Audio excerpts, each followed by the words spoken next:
नमस्कार साथियों, पॉलिटेक्निक पाठशाला में आप सभी का स्वागत है। 4th सेमेस्टर में आईसी सब्जेक्ट आपको पढ़ाया जा रहा है। ठीक है, आईसी सब्जेक्ट में आपको स्पीड कंट्रोल पढ़ाया जा रहा है कि थायरिस्टर के माध्यम से, जैसे एक एसी ड्राइव होता है और एक डीसी ड्राइव होता है। तो डीसी ड्राइव लगभग हम लोग पढ़ चुके हैं, अब हम एसी ड्राइव पढ़ेंगे। तो डीसी ड्राइव में कैसे मोटर की स्पीड को कंट्रोल करते हैं, कुछ मेथड्स हमने आपको उसमें बताया। और एसी ड्राइव क्या होता है, इसमें भी कैसे एसी मोटर की स्पीड को कंट्रोल करेंगे, कुछ मेथड्स इसमें भी आपको क्या करेंगे बताएंगे। ठीक है, वैसे तो बहुत सारे मेथड्स हैं, बहुत सारे मेथड्स ऐसे हैं जो आपके बुक में दिए भी नहीं हैं, बल्कि सिलेबस में दिया है लेकिन बुक में नहीं दिया है। ठीक है, तो हालांकि वो सब पूछे भी नहीं जाएंगे, लेकिन ये है कि एसी ड्राइव पूछेगा, डीसी ड्राइव पूछेगा, तो कोई भी एक मेथड को आपको डिस्क्राइब कर देना है। अब यहाँ पे हम लोग पढ़ेंगे AC drive.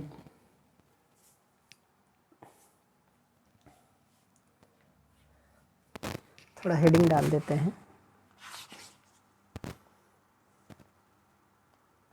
AC drives control.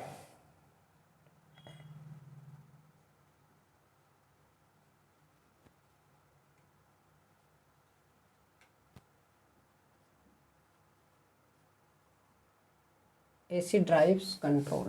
ठीक है, तो एसी ड्राइव्स कंट्रोल में क्या है कि थायरिस्टर टेक्निक में, यहाँ पर लिखेंगे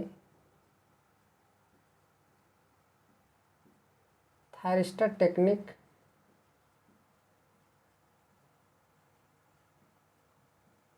हुए विकास, थायरिस्टर टेक्निक में हुए विकास के बाद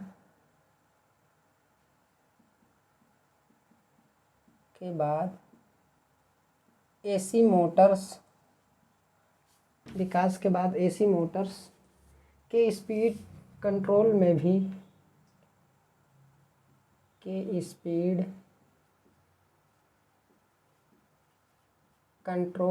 भी, थायरिस्टर का व्यापक प्रयोग हो रहा है। थायरिस्टर का व्यापक प्रयोग हो रहा है। थायरिस्टर का व्यापक प्रयोग हो रहा है, ये सभी जानते हैं। थायरिस्टर कंट्रोल करने के लिए थायरिस्टर ही हम सबसे ज़्यादा क्या करते हैं, यूज करते हैं। ठीक है, विभिन्न फेज कंट्रोल सर्किट,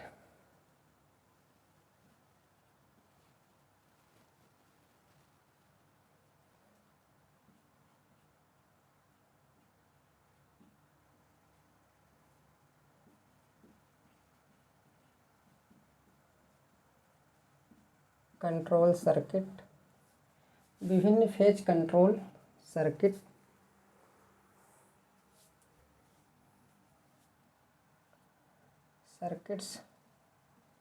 इन्वर्टर्स,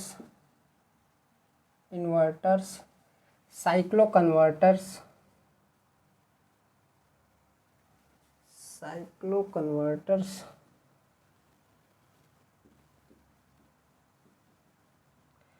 ये सब फेज कंट्रोल सर्किट हैं जिनके फेज को कंट्रोल किया जाता है। फेज का मतलब है कि फायरिंग एंगल को आप चेंज करते हैं।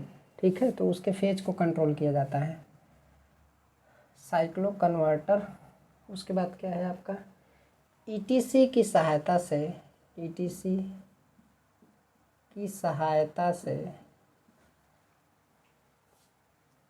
एसी मोटर की स्पीड कंट्रोल की जाती है। एसी मोटर की स्पीड कंट्रोल की जाती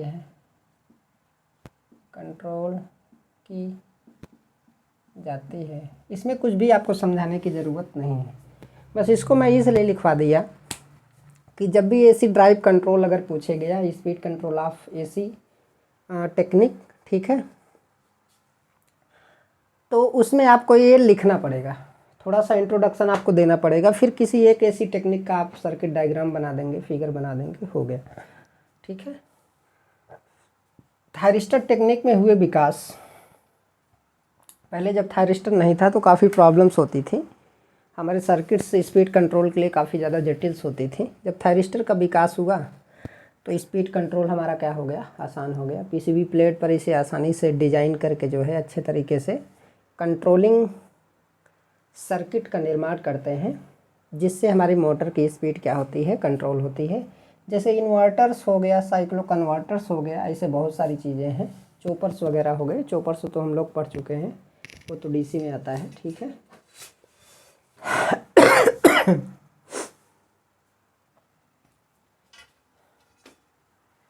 अब यहाँ पे थोड़ा हम लोग देखेंगे, इसको मिटाएंगे, मिटाने वाला नहीं मिल रहा है।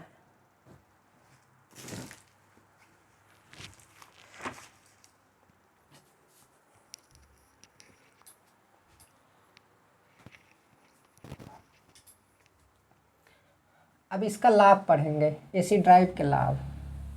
इसी के नीचे जहाँ मिटा रहे हैं उसी के नीचे आप लिखेंगे, जितने लिख लिए होंगे। इसके लाभ थोड़ा पढ़, कम गति पर ज़्यादा, एसी ड्राइव के लाभ यहाँ पर लिखेंगे कि एसी ड्राइव के लाभ, ठीक है। एसी ड्राइव के लाभ क्या है? कम गति पर ज़्यादा एनर्जी बचत, कम गति पर ज़्यादा ऊर्जा की बचत, ऊर्जा की बचत, ठीक है। अगला पॉइंट है इसमें, शोर और कंपन का स्तर कम होना, नॉइज एंड वाइब्रेशन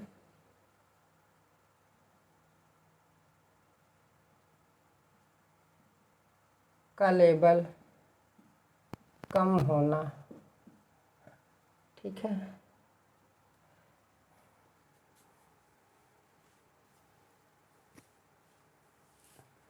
और उसके बाद जो है थर्मल और मैकेनिकल तनाव को कम करना,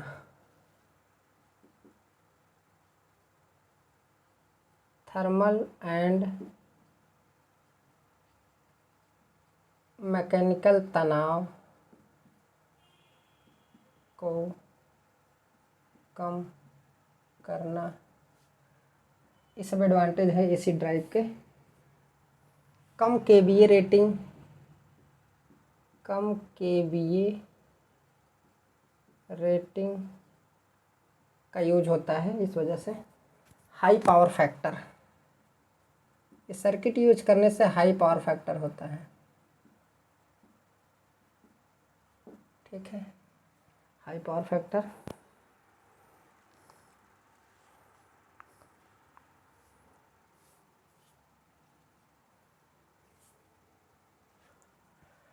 हो गया। एक और है एडवांटेज, आपका लिख लीजिए,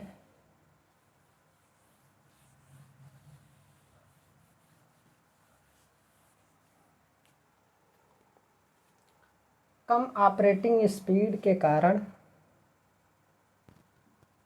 कम ऑपरेटिंग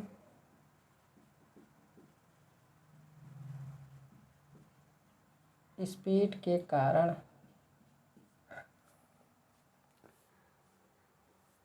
रोटेटिंग कंपोनेंट का जीवन काल बढ़ जाता है, रोटेटिंग कंपोनेंट का जीवन काल, रोटेटिंग कंपोनेंट का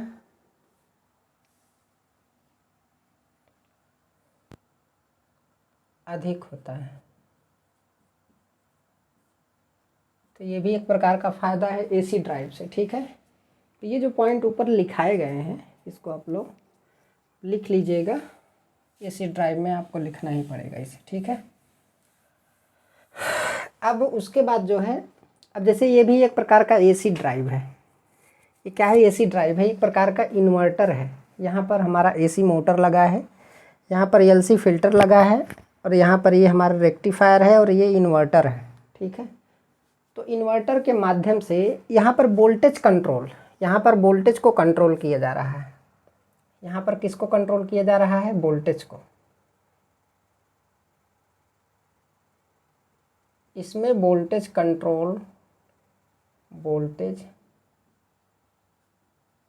कंट्रोल होता है, ठीक है। तो ये चीज़ तो आप पहले भी पढ़ चुके हैं, डुअल कन्वर्टर।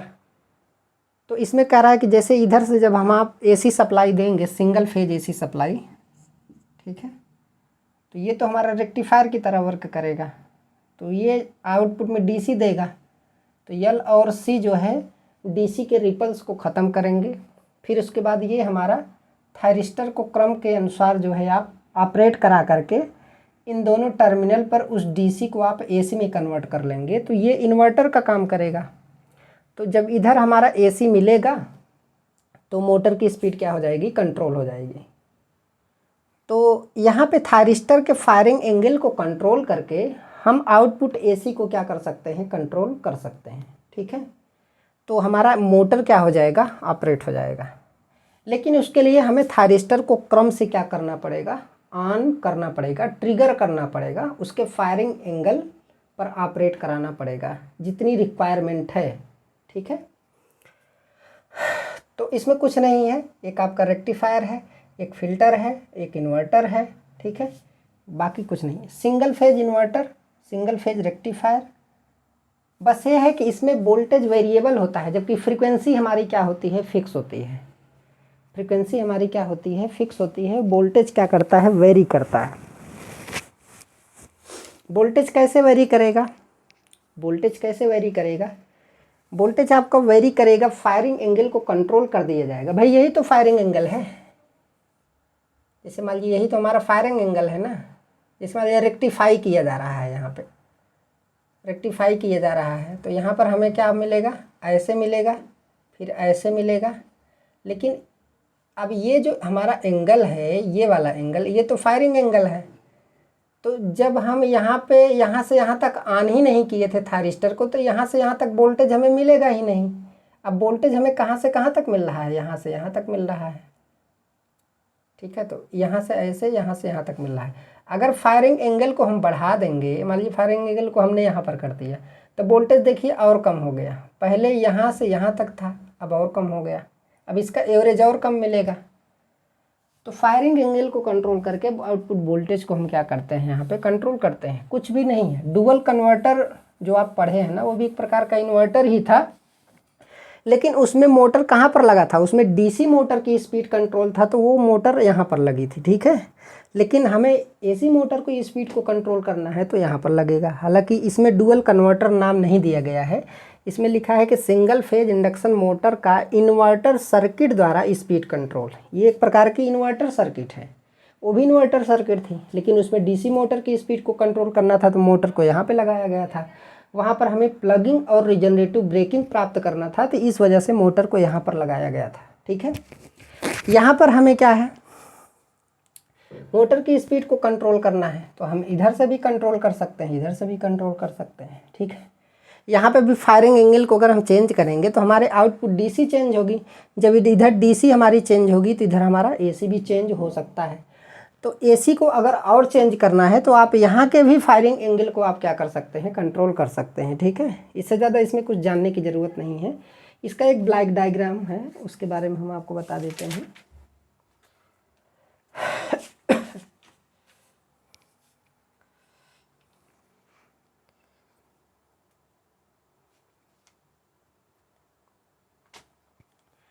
तो यहाँ पर हमारा एक सिंगल फेज रेक्टिफायर,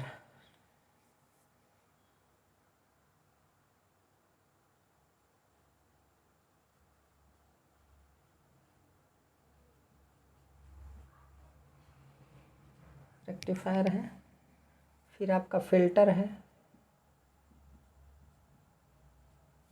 फिर आपका जो है सिंगल फेज इन्वर्टर है।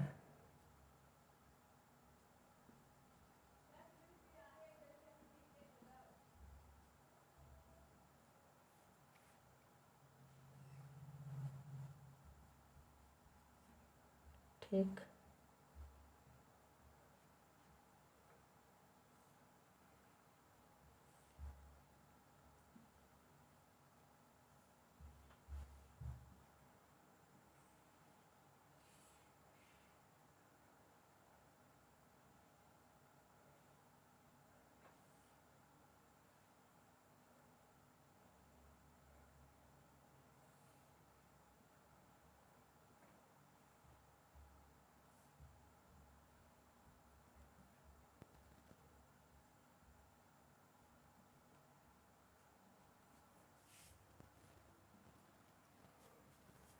ठीक है, ये ब्लॉक डायग्राम है।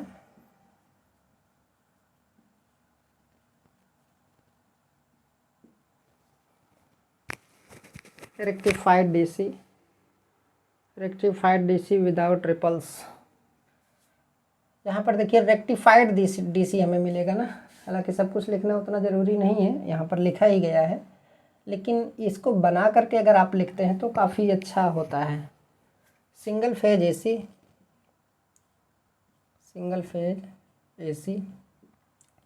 50 हर्ट्ज़, ठीक है।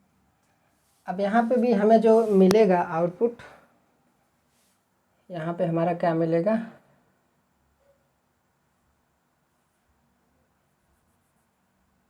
आउटपुट मिलेगा। आउटपुट लिख दीजिए, कोई दिक्कत की बात नहीं है, जगह हो तो लिख देते हैं। यहाँ पर क्या मिलेगा, रेक्टिफाइड डीसी, ये चीज़ लिखना ज़रूरी होता है जब आप एग्जाम में लिखते हैं, ठीक है, विदाउट रिपल्स। अब यहाँ पर रेक्टिफाइड डीसी तो मिलेगा, यहाँ पर क्या है, रेक्टिफाइड डीसी विदाउट रिपल, ठीक है। अब यहाँ पे जो डीसी हमें मिलेगा विदाउट रिपल्स मिलेगा, क्योंकि फिल्टर आगे लग गया ना, तो फिल्टर रिपल्स को हटाता है, ये हो गया। बाकी इसमें कुछ है ही नहीं, सब कुछ लिखा ही गया है। तो सिंगल फेज इंडक्शन मोटर का इन्वर्टर सर्किट द्वारा स्पीड कंट्रोल है, ठीक है। तो इसमें वोल्टेज को कंट्रोल किया जाता है। हम जानते हैं कि इन्वर्टर सर्किट के द्वारा variable voltage fix frequency AC supply प्राप्त की जा सकती है, हमें बात पता है, ठीक है। इसको मैं पहले से पढ़ा भी चुका हूँ। इसको मोटर को अप्लाई करके स्पीड कंट्रोल प्राप्त किया जा सकता है। ये जो हमारा वोल्टेज है इन्वर्टर, मतलब इन्वर्टर के माध्यम से वेरिएबल वोल्टेज फिक्स फ्रीक्वेंसी प्राप्त की जा सकती है। इसको मोटर को अप्लाई करके स्पीड कंट्रोल प्राप्त किया जा सकता है। एक ब्लॉक डायग्राम तथा सर्किट रिप्रेजेंट किया गया है, जिसमें ये थोड़ा अलग है, यहाँ पर ध्यान दीजिएगा। एक ब्लॉक डायग्राम तथा सर्किट रिप्रेजेंट किया गया है, जिसमें फुल वेव रेक्टिफायर की सहायता से सिंगल फेज एसी को डीसी में रेक्टिफाई किया जाता है तथा डीसी में रिपल्स को रिमूव करने के लिए एलसी फिल्टर का यूज किया गया है। इस रेक्टिफाई व फिल्टर्ड डीसी को इन्वर्टर सर्किट को दिया जाता है। इन्वर्टर सर्किट से प्राप्त आउटपुट वेरिएबल एसी वोल्टेज तथा फ्रीक्वेंसी फिक्स्ड प्राप्त होती है, ठीक है, तथा आउटपुट मोटर की स्पीड को कंट्रोल करती है। यहाँ पर जो हमें मिलेगी, अगर यहाँ 50 हर्ट्ज फ्रीक्वेंसी है तो यहाँ पे 50 हर्ट्ज ही रहेगा, बस वोल्टेज आपका क्या रहेगा, चेंज रहेगा। मोटर को जो रिक्वायरमेंट होगी वोल्टेज की उतना मिलेगा, ठीक है। और कंट्रोल करने की, मोटर की स्पीड को कम करना है, ज़्यादा करना है, जिस हिसाब से कंट्रोलिंग करनी है उस हिसाब से यहाँ पे वोल्टेज मिलेगा, लेकिन फ्रीक्वेंसी फिक्स होगी। यहाँ 50 हर्ट्ज है तो यहाँ पे 50 हर्ट्ज होगा। अब कहेंगे तो यहाँ पर तो डीसी हो जाता है तो फ्रीक्वेंसी तो 0 हो जाएगी, लेकिन इन्वर्टर भाई एसी में कन्वर्ट करता है ना, तो साइकिल का निर्माण करेगा, तो फ्रीक्वेंसी भी 50 हर्ट्ज जो क्या करेगा, जनरेट कर देगा, ठीक है। अब सर्किट उसका वेब डायग्राम तो बना करके मैं यहाँ पे आपको बता नहीं रहा हूँ, ठीक है। इसका जो मेन कॉन्सेप्ट था वो चीज़ मैंने आपको पहले ही बता दिया। मेन चीज़ है इसमें फायरिंग एंगल को कंट्रोल करके आउटपुट वोल्टेज को कंट्रोल करना। इन्वर्टर की आउटपुट को उसमें लगे थायरिस्टर की फायरिंग एंगल को चेंज करके कंट्रोल किया जा सकता है। उसमें लगे थायरिस्टर के फायरिंग एंगल को चेंज करके कंट्रोल किया जा सकता है, ठीक है। फायरिंग एंगल का मतलब आप समझ रहे हैं, जो शुरू से पढ़ रहा होगा बहुत अच्छे तरीके से। यह process fix frequency variable voltage कहलाता है। तो कुल मिलाकर के इसमें वोल्टेज कंट्रोल होता है। तो आप इसमें देखिए सिलेबस में एक दिया है ना, सिलेबस में दिया है कि वोल्टेज कंट्रोल इन्वर्टर ड्राइव, तो ये आपका वोल्टेज कंट्रोल इन्वर्टर ड्राइव है, ठीक है, सिलेबस में। और एक है आपका कांस्टेंट करंट इन्वर्टर ड्राइव, ऐसे करके है, तो उसके बारे में अभी देख लेंगे। नहीं तो अब इसके बाद हम साइक्लो कन्वर्टर वाला टॉपिक क्या करेंगे, पढ़ाएंगे, ठीक है। इसको मैं मिटा दे रहा हूँ।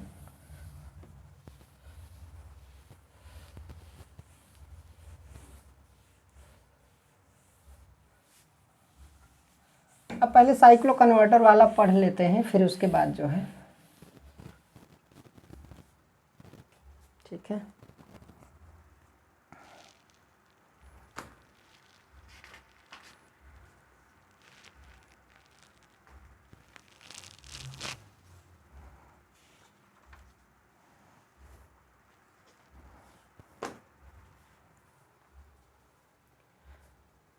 तो साइक्लो कन्वर्टर जो है अगले लेक्चर में आपको पढ़ाऊँगा, क्योंकि इसमें काफ़ी ज़्यादा बड़ा हो जाएगा, तब अपलोडिंग में दिक्कत होने लगता है। ठीक है।